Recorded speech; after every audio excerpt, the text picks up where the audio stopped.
Hello, and welcome to this podcast brought to you by the Norfolk Historical Society, which, for the past 123 years, has been promoting and preserving the unique history and heritage of Norfolk County.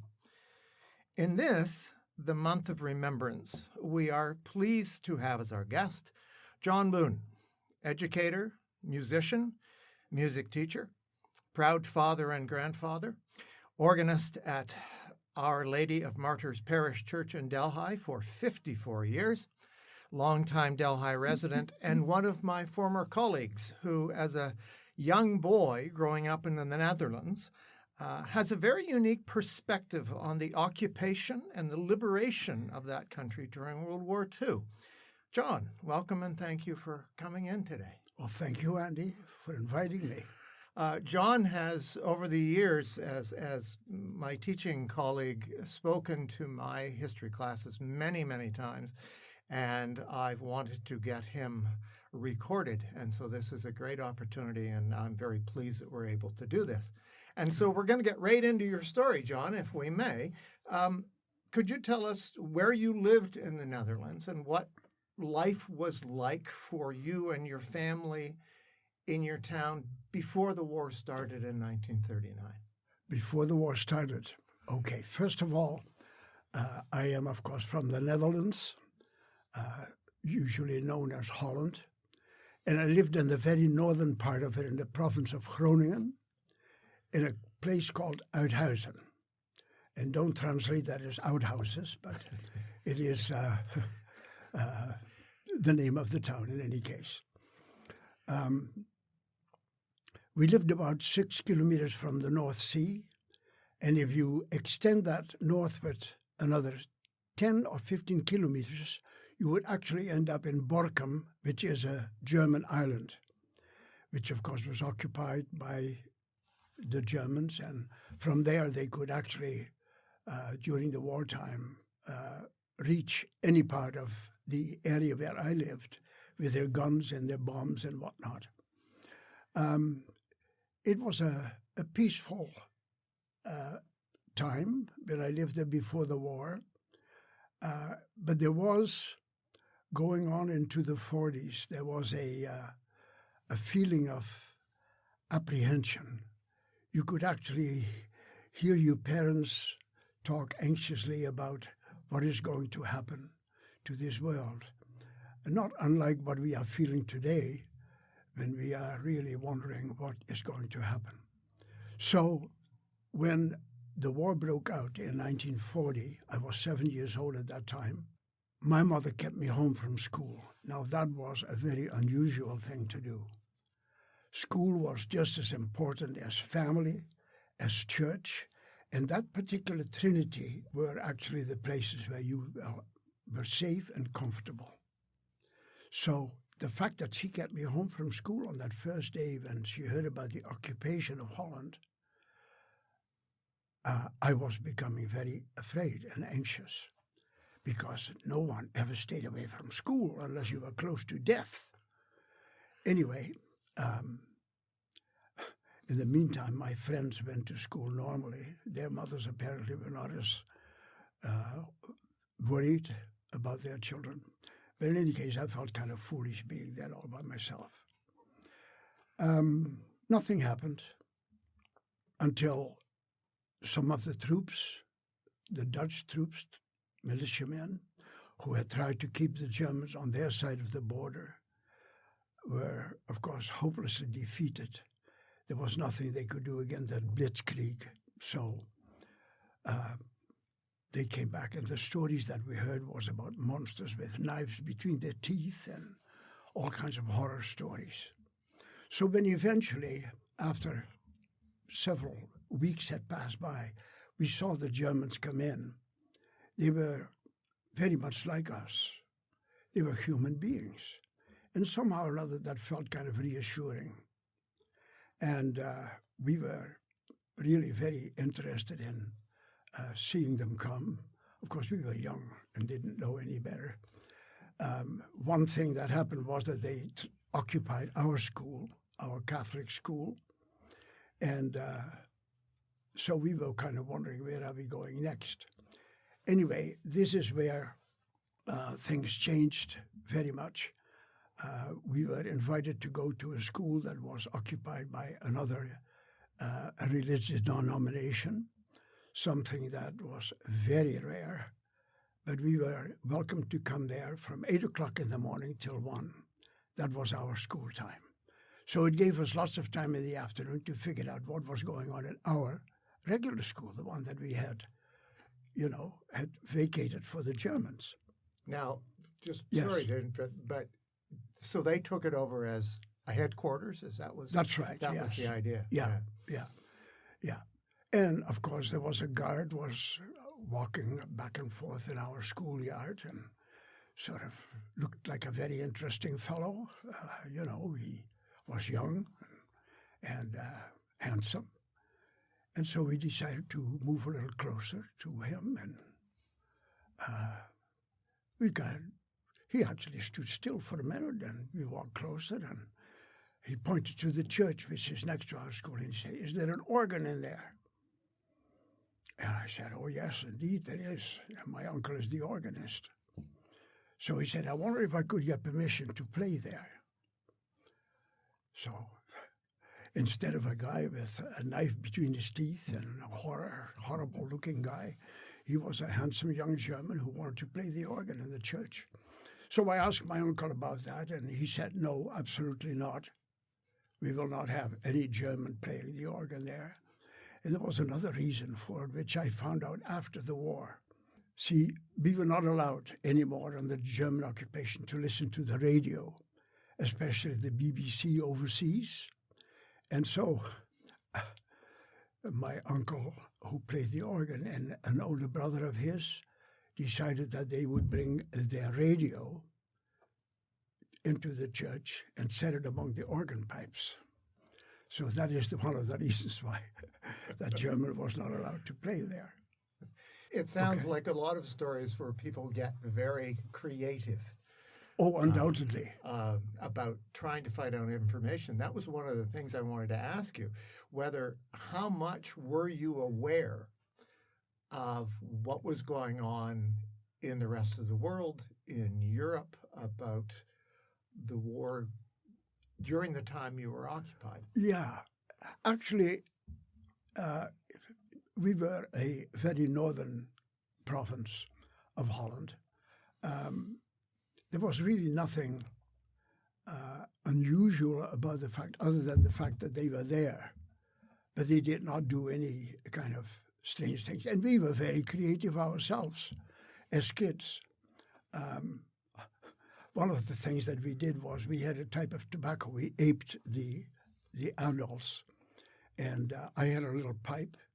And tobacco was not to come by at all. There was no tobacco at all. Mm-hmm. But we made our own tobacco from dried out chestnut leaves. And I remember once having my little pipe and putting some of that chestnut leaf tobacco in there, when someone was looking at me, and I turned around, and he was a German soldier with a great big pipe in his hand, and he looked very longingly at my pouch of tobacco. And before he could ask for it, I offered it to him and said, help yourself. So he filled his pipe with chestnut tobacco and lit it, and before long his whole head was surrounded by very acrid-smelling smoke. But he enjoyed it, And there were other things too. We trained a little girl. First of all, I should tell you that the Germans used bicycles to go from one place to another. And we knew that at a certain time of the day they would be passing by our main street. So we trained a little girl, about 5 years old, to stand at the edge of the sidewalk, raise her hand, and they Hitler salute and say, "Heil Hitler," or whatever.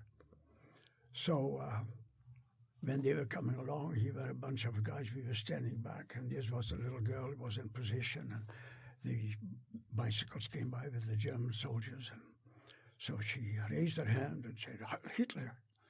And 50 hands shot up from these bicycles and so on, saying, "Heil Hitler." And bicycles were wobbling and so on and so forth. But it was funny. because you didn't see any kind of smiles on these German faces at all. Befehl is Befehl. If there is an order given, you just do it. If someone greets you with a Hitler salute, you salute back. The training for a German soldier was, and the discipline was brutal. Yes. And I wondered, you mentioned Befehl ist Befehl.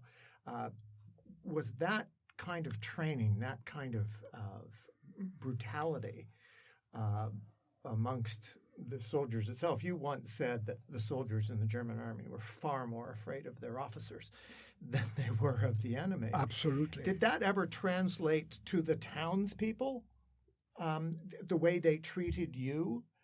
Or was it just the brutality was among the soldiers Yeah, themselves? it was among them. It was not really something that affected us Right. directly. Yeah, you had some very strange things happening there. Befehl is Befehl. I have heard, now this was brought to my attention by someone whom I studied with at the seminary. So I heard about this in 1947, thereabouts, where I was telling you about the soldiers. Whenever they required a bike, they could take it from a Dutch citizen without problems. But there were exceptions. Doctors, for example, were not allowed to take a bicycle from a doctor on his way to a hospital or whatever. So my friend who told me this story, his dad was a doctor, and he had the experience of having his bike taken anyway. He said, I am a doctor. He showed them proof of his profession. But the soldier said, I want your bike anyway.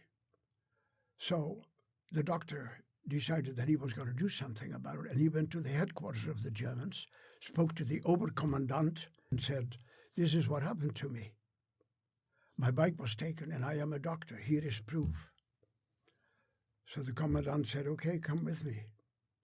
And he went into a large room where soldiers were playing cards and billiards and whatnot. And everything became very quiet when the Oberkommandant came in. Of course, everybody stood. He said to the doctor, point out the soldier that did this, that took your bike. But be sure that you have the right one. He said, okay. And he walked and looked and said, that's the man right there. The commandant took out his Luger pistol and shot the guy dead right there.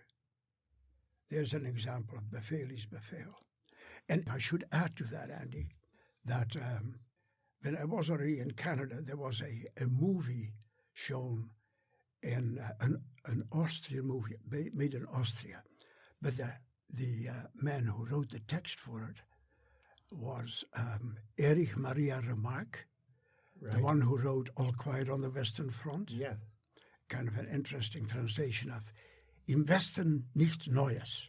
In the West, nothing new. And they translated that with, So he did the, whatever you call that, the text for the film. The screenplay. Yes, Yeah. yeah. So in this film, which is called The 10 Last Days of Hitler, Hitler is already in a bunker. He knows that there's no way that he is going to win this war. So he had already given up, but he was being protected by a group of officers in a bunker. And there was a young lieutenant who decided that I want to talk to Hitler. I want to tell him to stop all the hostilities outside because they were still going on. And they said, well, no, you can't go into that bunker. You cannot go into that. But I want to. I have to. I have to talk to him. And on the way there, one of the officers there shot him, and he was dying. And while he lay there, they put the camera very close to him so that they would hear every word he was going to still say. And he said, Sage nie mehr, jawohl. Don't ever again say, yes, sir. There it is. And that's what he wanted to convey to Hitler. Stop it. Stop this insanity, And as a matter of fact, if I may just add this to it, I have a pretty good friend, a German. We became good friends. He was a tobacco farmer outside Delhi, retired now. But I worked for him. as a primer and so on. And I remember a time on a day where he was on the one side of a field and I was on the other. And I was sort of working with some material in any case. And when I looked over at him, he was dressed in green, which made me feel like this was what it was like in the wartime. All these soldiers, it looked like he had a uniform on. And then it occurred to me that if you turn the clock back a few years, we would be shooting at each other. Friends today. Mm-hmm. You know, the insanity of it all. Well, that sort of leads me into my next question, which is when we think of occupations, as I said before, Gaza, Northern Ireland, Ukraine, mm-hmm. we think of violence and deprivation and worry and all of that. Yeah. As a kid, how did your life change in 4 years of Nazi occupation? In what ways was your life different while they were there? Yeah. Again, we were very fortunate living in that very northern section where nothing much was going on. It was always, I've often said there was never anything going on at all. It was a place where everybody felt reasonably safe. And that didn't change all that much in the wartime, probably because we were kids. Our parents worried more. But there was only one thing that I can point to that really hit home hard and that made me cry. And that was the day that my dad, who, by the way, as a butcher, could say goodbye to his business for a little while because he was one of many people who had to dig trenches for the Germans. And every day in the morning, there was a group of men that went to wherever they were needed to dig trenches, probably close to the city of Groningen, a big city. So Dad did that for a couple of days, and then he figured, well, that's enough. And he stayed sort of behind, and when in the fork of the roads everybody went right, he went left and stopped at a fireman and said, can you use a guy to work for you? He says, yeah. He says, over there is an Englishman who parachuted down from a plane that was on fire. He says, and he's working over there, and if you'll join him and you can, here is a hoe, go and weed some beets. This went on for a while, and my mother didn't know anything about it, nor did any of us. Dad didn't tell us. He didn't want us to worry, I guess. But there was a time that the police came to my mother's and said, where is your husband? She said, well, he's working for the Germans, digging trenches. So, no, he's not. So then she said, where are you? What are you doing? When he came home at nighttime. And she said, well, I decided that I would go and work for a farmer instead of for the Germans. Pays more money, too. Anyway, it was a few weeks later that a summons came that he had to present himself to the railway station on a certain evening, together with my teacher and several other guys who had been doing something that the Germans did not like. And so that evening when he went with my mother took him to the railway station. I got really, really worried.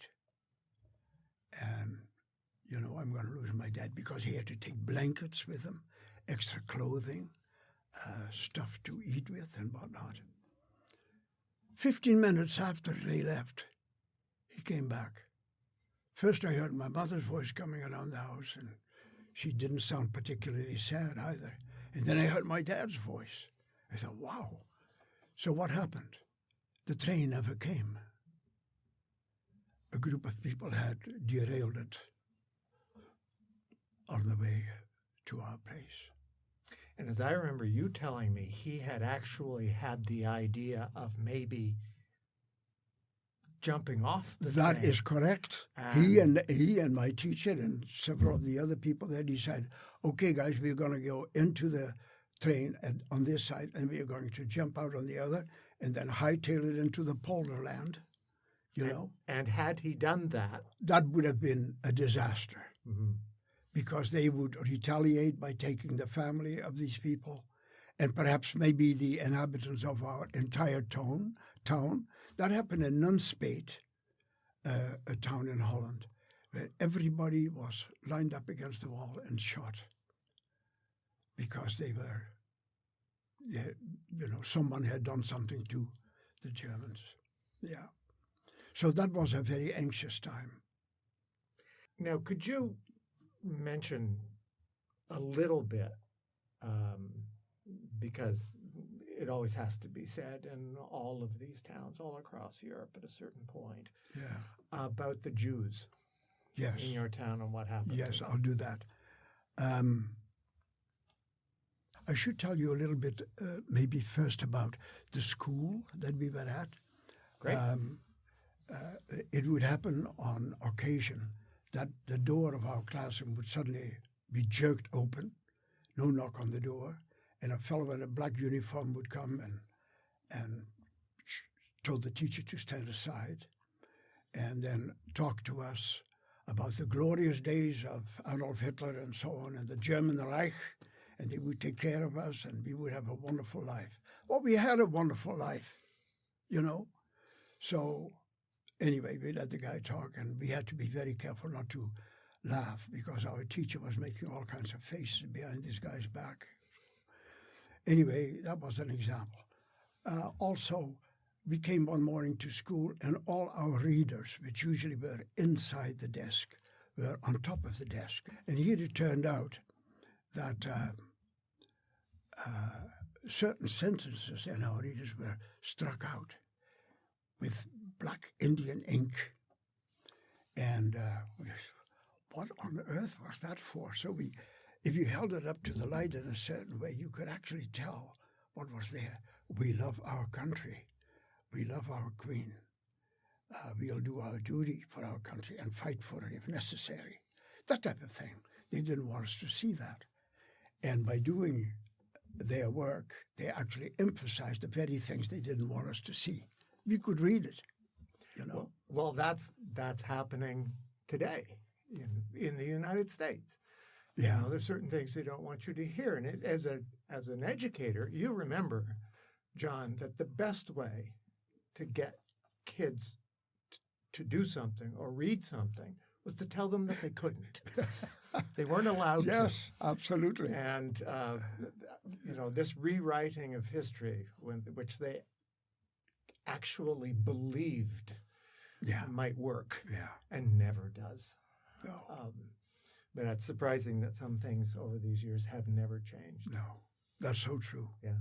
As a matter of fact, I remember someone in our school saying before the fair, the Norfolk Fair, you will behave. You will act like wonderful citizens of our school. You represent our school. Well, that didn't work out too well. They try, but what are you going to do? Absolutely. Yeah. You were going to mention, I asked you before, and you were going to mention about the Jews in about your the town. Jews. We had a large group of Jewish people in our town, and they were part of us. They were part of the town. They were, not discriminated against in any way at all, except my dad was a butcher, and the meat inspector that came from time to time to see how things were going and how he was doing was a Jewish man by the name of Bamberg. And Bamberg was a Jew.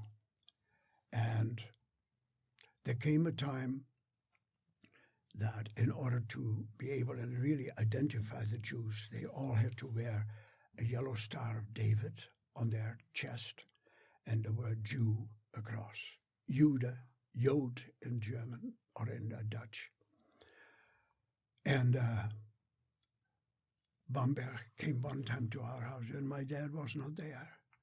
And he knew that things were going bad. Restaurants, public places, they all had signs in them that said, no Jews allowed. He said, Mrs. Boon, I'm so afraid. What is going to happen?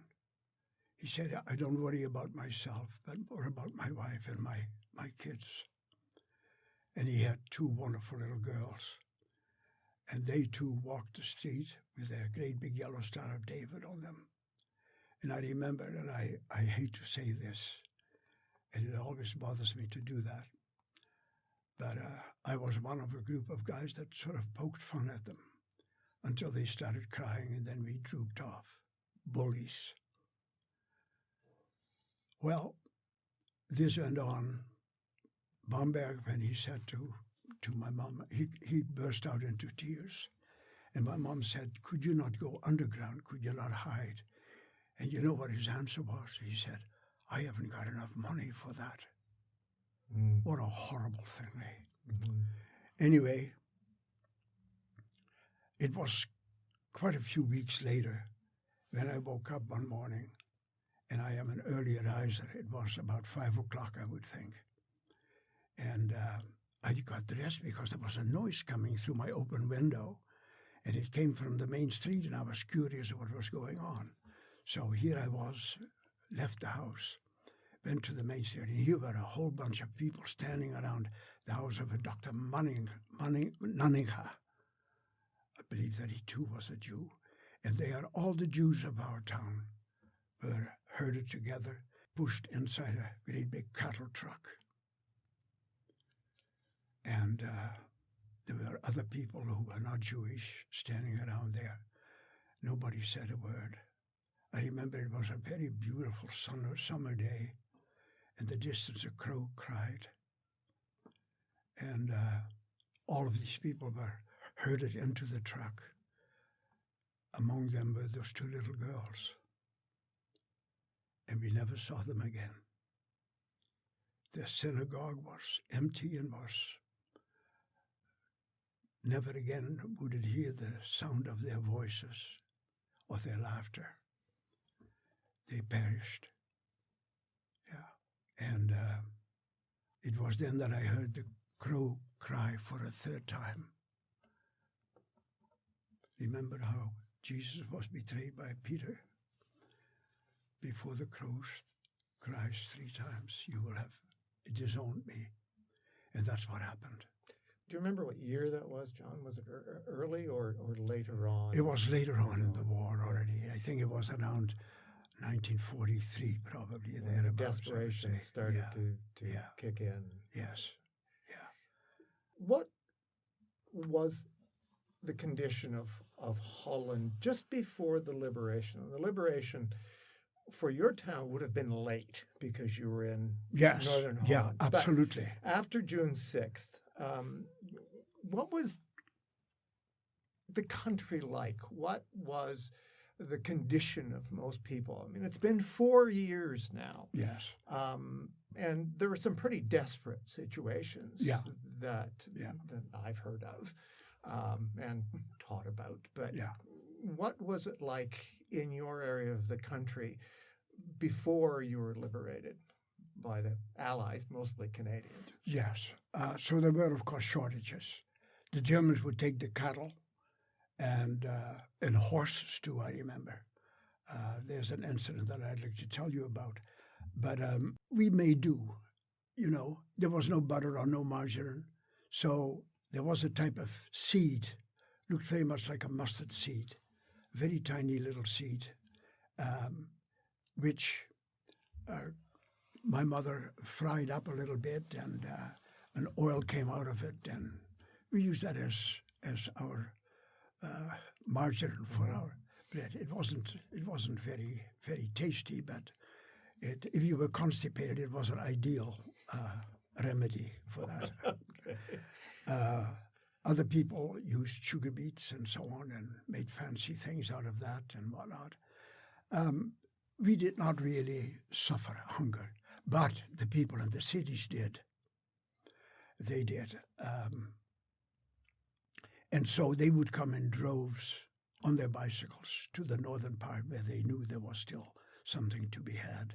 And they had all kinds of articles and so on that they brought that they could trade for food and whatnot. So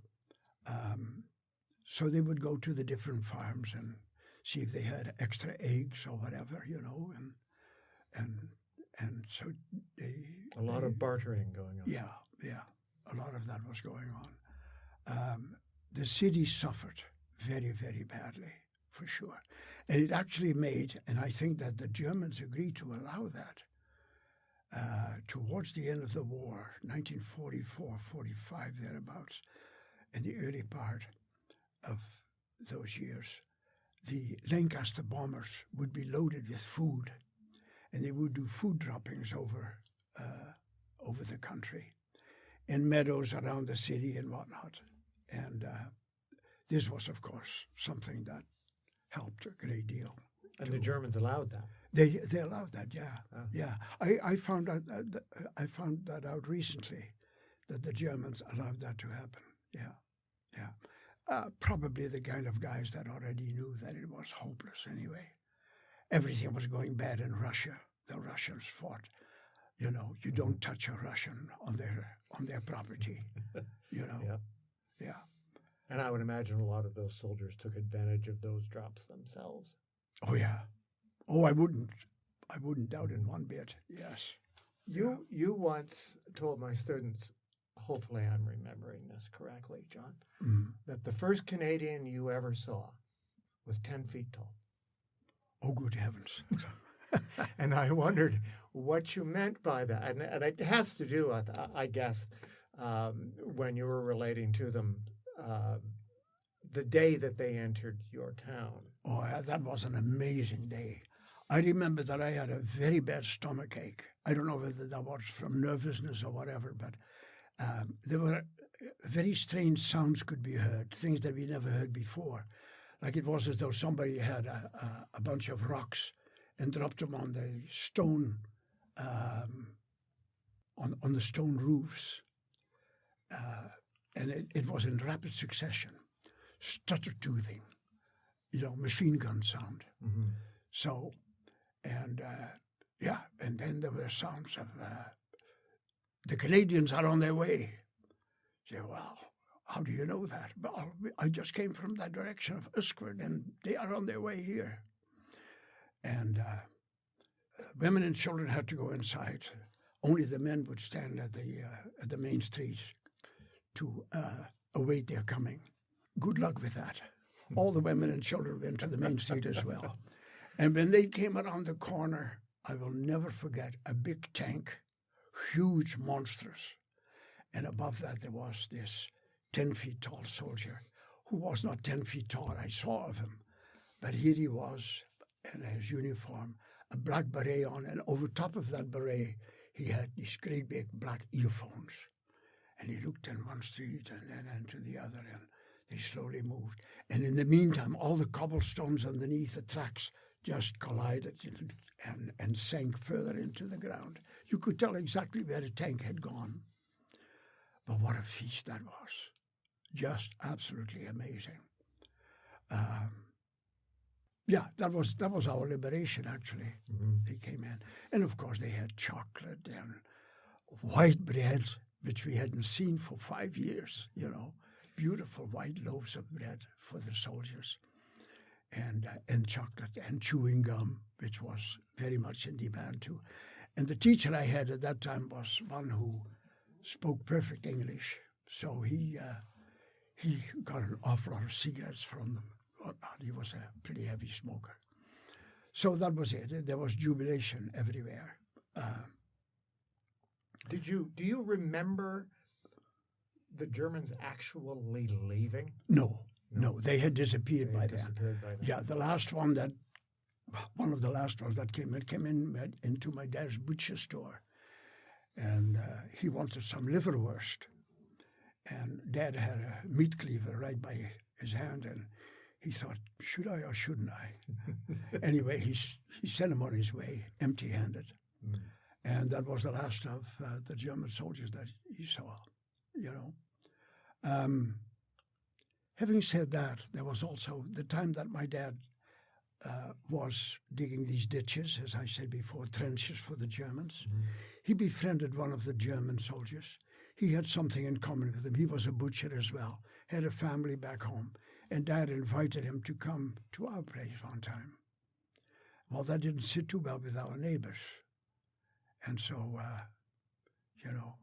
Dad decided that was once and not again, sort of thing. But the man was just so happy to be in a family, A little bit of trying to be Yeah. humane. Yeah, in the midst exactly. Of a ridiculous Yeah. situation. And talking about that, once the Canadian soldiers were at home in our town and whatnot, I remember that they had one of these carriers. They are open at the top, and they stopped in front of the post office. I don't know what business they had there, but the Canadians said, okay, one stayed there because they had two prisoners in that. One was on the one side of the carrier and one on the other side. An officer, stiff upper lip, pale, and chicken-chested. And on the left-hand side sat a roly-poly soldier who was crying his eyes out. He said, what is going to happen to my wife and children back home now that we are prisoners? And of course, if I had known what I know now, I would have told him, man, you are lucky. You are in the hands of Canadian soldiers, man. Mm-hmm. And on the other side, this guy was just hissing behind his teeth. Aren't you ashamed of yourself, behaving like that? So there are the two different faces of the German army. Befehl is Befehl, and here's a roly-poly little man who wanted to be with his family and go back to his farm and whatever. Like every other normal soldier. Exactly. Yeah. Exactly. Yeah. There's a great sense of appreciation in Holland. Oh, there is indeed. For the Canadian soldiers. Yes. And which endures today. And one of the things that I was familiar with was the duty of Dutch students. Yeah. To care for the graves of the soldiers. That's right. That is going on. Yeah. So the memory of the Dutch of that liberation and so on carries on through there from generation to generation.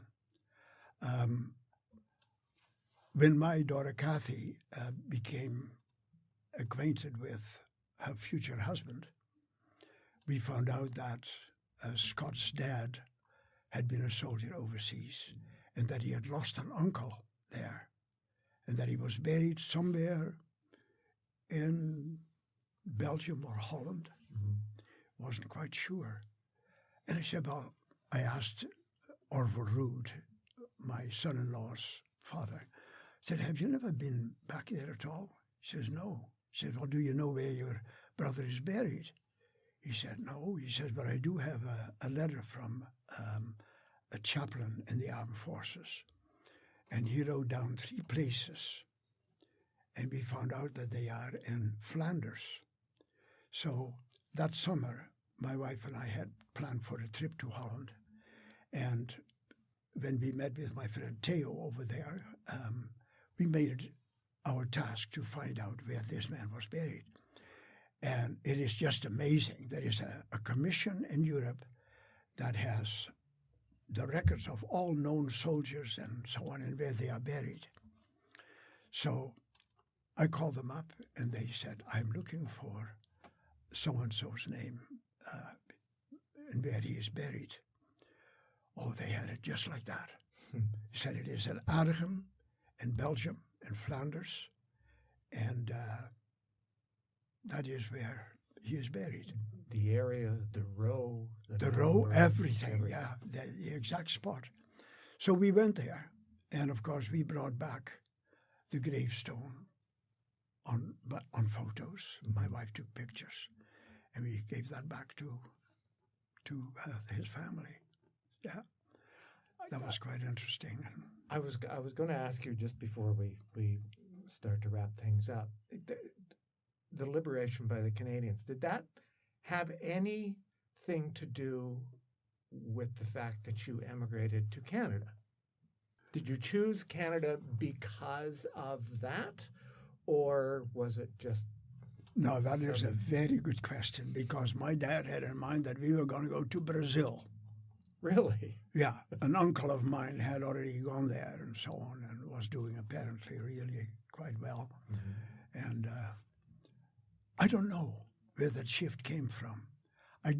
It probably had something to do with the fact that we knew some Canadians, you know. And not only that, but there were several people in our town who had already gone there, had already emigrated to Canada. And they brought back all kinds of pictures. And there was a beautiful slideshow that I saw of, among other things, the wonderful things that now are coming to an end here, but the beautiful colors of the trees and they're changing, you know. That was something that was beautiful and whatnot. And you came here when you were how old? I was 19. Mm-hmm. I had, finished the seminary. Knew in my 5th year there, it was a 6-year course with Latin and Greek as the most important subjects. How's your Latin and Greek now, John? Don't even go there. Okay. Oh boy. There was something else I wanted to bring up, and I actually should have brought it up before, but I have to say to you, and you used to joke about it as well, you had the thickest glasses I think I'd ever seen on a human being. And you had said that you thought that was a result of the occupation, because at night when you wanted to practice the piano or the organ, yes, you weren't allowed to turn the lights on, or you you couldn't do that. No. So, but again, the Dutch people are pretty inventive, you know, and so I started the organ. Now, this was a harmonium, and it had a lid on it, okay? So the lid was open, and you played by a carbide lamp, carbide. Mm-hmm. That is, it produces a gas, and when it is lit, it's beautiful, very clear light. Mm-hmm. Anyway, I had that on the side of my instrument so that I could read my music, and I remember forgetting about it being there, and when I was done, I just closed the thing, and there the lamp fell. It had to be in water. Water made that stuff produce a gas, anyway. But, that was one of those things that happened. Yeah. Just, you're 90 now. Yes. Right? I hope I'm as vital as you are when I'm 90 as well. But you've had a long, long time to reflect on that time in your life. Yes. Is there one particular thing that you would go back that you learned or wish that people would understand about that period of time? Actually, at the time we were just happy that we were liberated, of course.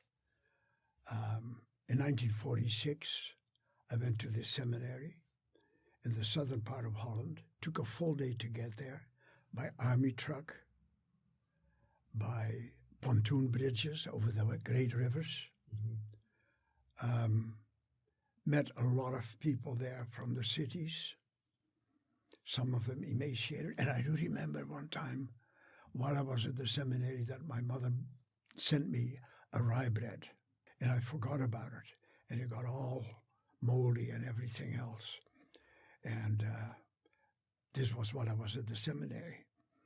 And I brought this bread out, and I said, I might as well throw this away. All the boys that had come from the cities and studied there, no way are you going to throw that away. We scrape off the mold and we'll eat it. That was one of the reminders of the deprivations they had to go through. Yeah, that's right, yeah. No, all I can tell you is that the anecdote that I told you about my friend, the German, being on one side and me on the other side. And I was going to also write a little epilogue about the Jewish people and how I felt about them. Oh, please do.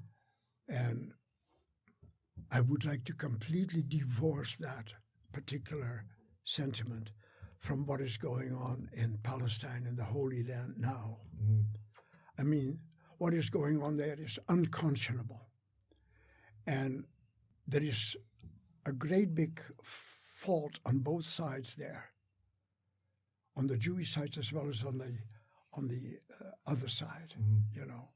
And to understand how the Palestinians are behaving right now is completely understandable, because they are now in a far worse situation than I ever was, or any of us in Holland ever were. So there again is the complete insanity of war. Because you may be sure that the grandchildren of the people on either side are going to be wonderful friends at some point in the future. You know? Mm-hmm. So the complete insanity of war, something that is being illustrated in films like The Bridge on the River Kwai, you know? Mm-hmm. The idiocy of war, the total nonsense of it, because nobody gains from that, but everybody loses. You know? Mm-hmm. I mean, you now see how in Simcoe we have Toyotetsu. That's a Japanese firm. They're giving us opportunities to work. They were our bitter enemies a few years ago. And Germans, I will never forget. I had a little German friend in my years at St. Patrick's Church in Toronto, where I was organist there. And she and I went to a film too. That was that same film, the 10 Last Days. Mm-hmm. And her parents were both killed in World War II. She was alone and all by herself in Canada here. And her parents were in Berlin at the time. And when the Russians and the Americans were closing in on Berlin, the soldiers who were German soldiers who had been wounded, and the elderly and the people went into the underground. Mm. They had one of the first subways in the world, I think Berlin did. And here is where they were. Now, at a certain point, the river Spree goes across this.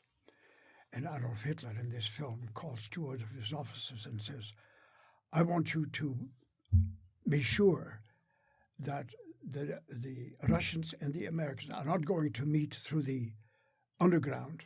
So I want you to explode the ceiling where the river Spree goes over and flood the damn thing. I said, but you can't do that. There are people there, wounded soldiers and elderly people and children and so on. Don't do that. You can't do that. He said, they are all there trying to be safe. And his answer was, na und? So what? And they did. They exploded that. They broke open the ceiling and the river went into the subway and drowned the people there. And those were her parents. And to what end? You know, a lot of people lost their lives, and you still have to ask why. And that is why it is so very important that, and this is what I write at the end of my story and at the end of my talks too. We have to be very sure that the people that govern us are genuinely people who are trying to be there for us, not for their own sake.